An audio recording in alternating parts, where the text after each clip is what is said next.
Bienvenue sur l'autre Afrique. Aujourd'hui, nous allons comparer deux pays fascinants d'Afrique centrale, la République du Congo et le Gabon. Nous examinerons et comparerons leurs forces militaires, leurs économies, leurs infrastructures, ainsi que leur influence à l'échelle africaine et mondiale. Qui de la République du Congo ou du Gabon a l'armée la plus redoutable et mieux équipée? Quelle économie est la plus dynamique? Qui possède les meilleures infrastructures? Et enfin, comment chacun de ces pays se positionne-t-il sur la scène internationale? C'est ce que nous verrons en détail dans cette vidéo. N'oublie pas de liker la vidéo et de la partager si tu apprécies le contenu. N'oublie pas aussi de t'abonner si ce n'est pas déjà fait. C'est parti pour la vidéo. La République du Congo. D'une superficie de 342 000 km² pour environ 5,7 millions d'habitants en 2024, la République du Congo est le 25e pays le plus vaste d'Afrique. 1. L'économie. Selon les projections du FMI pour l'année 2024, la République du Congo devrait connaître un taux de croissance de 3,5% cette année. Le PIB global congolais a été chiffré à 15,8 milliards de dollars américains en 2023, avec un PIB par habitant d'environ 2649,23 dollars. L'économie congolaise repose fortement sur le secteur pétrolier, qui représente environ 65% de son PIB, 80% de ses recettes budgétaires et 90% de ses exportations. La dette publique est élevée, représentant environ 90% du PIB, ce qui pose un défi majeur pour le gouvernement congolais. L'agriculture et les services restent sous-développés, mais des efforts sont en cours pour diversifier l'économie, notamment dans les secteurs miniers et agricoles. 2. La puissance militaire. Nous n'avons trouvé aucun chiffre officiel sur les effectifs des forces armées congolaises. Le site Perspective Monde indique qu'il se situerait autour de 15 000 hommes actifs, mais nous pensons que ce chiffre est largement sous-estimé car l'armée congolaise recrute massivement de nouveaux soldats chaque année. D'après les Congolais, l'armée serait même l'un des plus grands, si ce n'est le plus grand employeur du pays. Ils ont porté vraiment en tout cas des nouvelles tenues et des sacs au dos, plus vraiment en tout cas des PMK, vraiment en tout cas j'ai vraiment admiré leur façon de défiler aussi. Les opérations de recrutement en zone militaire de défense numéro 1 obéissent à la transparence et aux exigences de cette campagne. Le budget alloué à la défense représente environ 1,2% du PIB, soit environ 144 millions de dollars. L'armée congolaise dispose d'un équipement moderne et diversifié puis bénéficie de partenariats internationaux pour la formation et le soutien. Si vous aimez ce genre de contenu, pensez à partager cette vidéo avec vos amis. 3. Les infrastructures. La République du Congo dispose d'un réseau routier de 20 000 km, dont environ 3 000 km sont bitumés. Le pays possède deux grands ports, à Pointe-Noire et à Brazzaville, ainsi qu'un réseau ferroviaire de 886 km, dont 510 reliant Pointe-Noire à Brazzaville. Le pays possède 3 aéroports internationaux qui sont d'ailleurs les plus modernes d'Afrique centrale, ce sont l'aéroport Maya Maya de Brazzaville, Agostinho Neto de Pointe-Noire et l'aéroport international d'Olombo au centre du pays. Le développement des infrastructures est une priorité pour le gouvernement, avec plusieurs projets en cours pour améliorer les routes, les ports et les aéroports. 4. La diplomatie. Le Congo s'est toujours impliqué dans la résolution des conflits qui touchent le continent.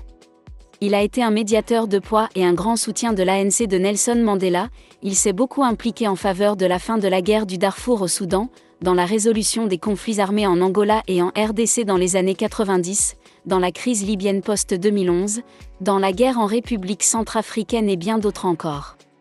Le pays n'hésite pas non plus à venir en aide financièrement à des pays amis comme ce fut le cas avec la Côte d'Ivoire au sortir de la crise politique de 2011. Si cette vidéo vous plaît, n'hésitez pas à la liker et à la partager. Le Gabon. Avec une superficie de 267 667 km² pour environ 2,3 millions d'âmes, le Gabon est le 31e plus grand pays d'Afrique. 1. L'économie. En 2024, l'économie gabonaise continue de se développer, principalement grâce à ses ressources pétrolières et minérales. Selon les prévisions du FMI, le Gabon devrait connaître un taux de croissance de 4,2% cette année. Le Gabon avait clôturé l'année 2022 avec un PIB de 21 milliards de dollars, mais suite à chute des cours du pétrole et la crise économique mondiale, le PIB a chuté à environ 17 milliards de dollars en 2023, le PIB par habitant se situe à environ 7 400 dollars, l'un des plus élevés d'Afrique subsaharienne. Toutefois, ces chiffres varient fortement d'une source à l'autre, chers amis gabonais, Je vous prie de nous donner les bons chiffres en commentaire si vous les connaissez. Le secteur pétrolier représente environ 45% du PIB, 60% des recettes budgétaires et 80% des exportations. Le Gabon s'efforce de diversifier son économie, avec des investissements dans l'agriculture, le bois et les services. La dette publique s'élève à environ 60% du PIB. Au Gabon, une partie de la dette extérieure, estimée à 4 075,5 milliards de francs CFA, réclamée par les créanciers, est due à des surfacturations. C'est ce qui ressort des premières informations publiées par la Task Force sur la dette extérieure mise en place pour auditer les entreprises. L'inflation est modérée, elle se situe à 2,8% en 2024. 2. La puissance militaire. Selon Global Firepower, l'armée gabonaise est bien équipée par rapport à sa taille. Les effectifs de l'armée gabonaise se situent autour de 5 000 à 8 000 hommes actifs, avec un budget de défense représentant environ 1,5% du PIB, soit environ 255 millions de dollars. L'armée gabonaise dispose de matériel moderne et bénéficie d'une coopération internationale pour la formation et l'équipement. 3. Les infrastructures. Le Gabon dispose d'un réseau routier de 9 170 km, dont environ 1000 km sont bitumés.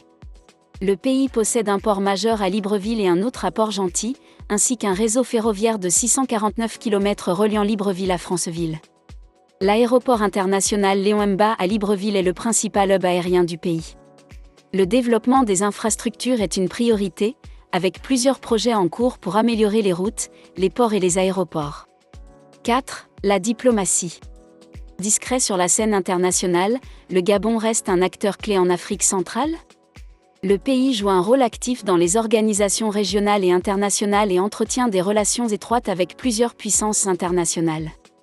La diplomatie gabonaise est marquée par son engagement en faveur de la conservation de l'environnement et du développement durable. En conclusion, le Gabon possède aujourd'hui un avantage économique, mais le Congo possède des infrastructures plus développées, une armée plus puissante et bénéficie d'un meilleur rayonnement diplomatique sur la scène internationale. Bien que les deux pays soient riches en ressources naturelles, ils peinent tous deux à diversifier leurs économies et à améliorer les conditions de vie des populations du fait d'une mauvaise répartition des richesses et de la corruption. Toutefois, les deux pays jouent des rôles importants en Afrique centrale, avec des défis et des opportunités uniques. Dis-moi en commentaire ce que tu penses de ces deux pays et s'il y a des choses que tu aimerais corriger ou compléter sur ce qui a été dit dans la vidéo. Donne ton avis en commentaire dans le respect, évidemment. Le but ici est de discuter en toute intelligence et sans s'insulter. N'hésite pas également à nous suggérer d'autres pays que tu aimerais qu'on compare dans une prochaine vidéo. N'oublie évidemment pas de liker, de partager la vidéo et de t'abonner si ce n'est pas déjà fait. À la prochaine.